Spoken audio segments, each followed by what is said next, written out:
telling me to put a magicker in my arse. I looked away from the chief bastard I was about to die with and back at the woman about to kill us. Just a feeling I had. To walk alone down the white road through the forest of orphans, even on a pleasantly warm late summer day in the month of Ashers, you would have to be a magicker. If you weren't, you'd have to be a drunk, a foreigner, a suicide, or some sloppy marriage of the three. This one had the look of a foreigner. She had the olive tones and shaggy black hair mop of a spant, with good cheekbones like they have there, a gift from the old empire, and there was no telling her age.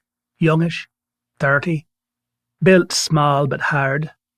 Those sleepy eyes could well be a killer's, and she was dressed for fighting.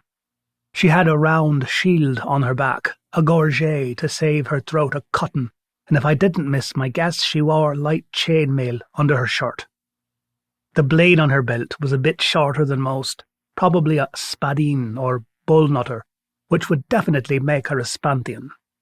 Their knights used to be the best horsemen in the world, back when the world had horses. Now they relied on the sword and shield art of old Kesh, known as Kalarbajat, taught from the age of 8. Spants don't take threats well. I was all but sure if we moved it would be to kill, not intimidate. Would Pogren think it was worth bothering? Money pouches hung on the stranger's belt, but would Pogren order the attack just for that? No. He would be looking at the shield. Now that the maybe Spanth was closer, I could see the rosy blush on the wood rim peeking over the stranger's shoulder, marking the shield as one of springwood. A tree we cut so fast during the Goblin Wars, it was damn near extinct. The last groves grew in Espanthia, under the king's watchful eye, where trespassing would get you a noose and trespassing with a saw would get you boiled. Thing about springwood is, if it's properly cured and cared for, it's known to stay living after it's been cut and heal itself. And as long as it's alive, it's hard to burn. Pogren wanted that shield. As much as I hoped he'd move his cupped palm down like he was snuffing a candle, I knew he would jab his thumb forward and the attack would start.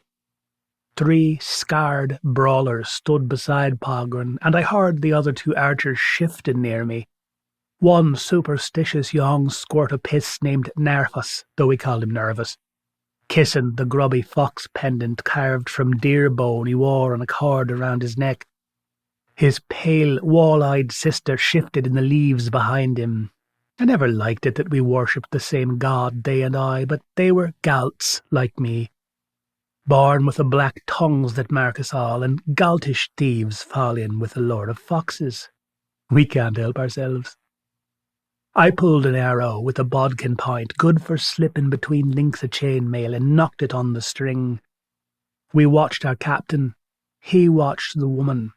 The raven screamed. Pogren jabbed the thumb. What happened next happened fast. I pulled and loosed first, feeling the good release of pressure in my fingers and the bite of the bowstring on my inner arm. I also had that warm heart feeling when you know you shot true. If you haven't handled a bow, I can't explain it. I heard the hiss of my fellow's arrows chasing mine, but the target was already moving. She crouched and turned so fast she seemed to disappear behind the shield. Never mind that it wasn't a large shield, she made herself small behind it. 2 arrows hit the springwood and bounced, and where my own arrow went I couldn't see. Then there went Pogren and his 3 brawlers, Pogren's big glaive up in the air like an oversized kitchen knife on a stick. Frilla's broadsword behind her neck, ready to chop. 2 others we'll just call spear and axe running behind.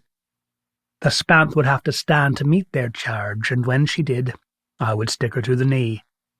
Now things got confusing. I saw a motion in the trees across the road. I thought 3 things at once. A raven is breaking from the tree line. The ravens have stopped shouting. That raven is too big.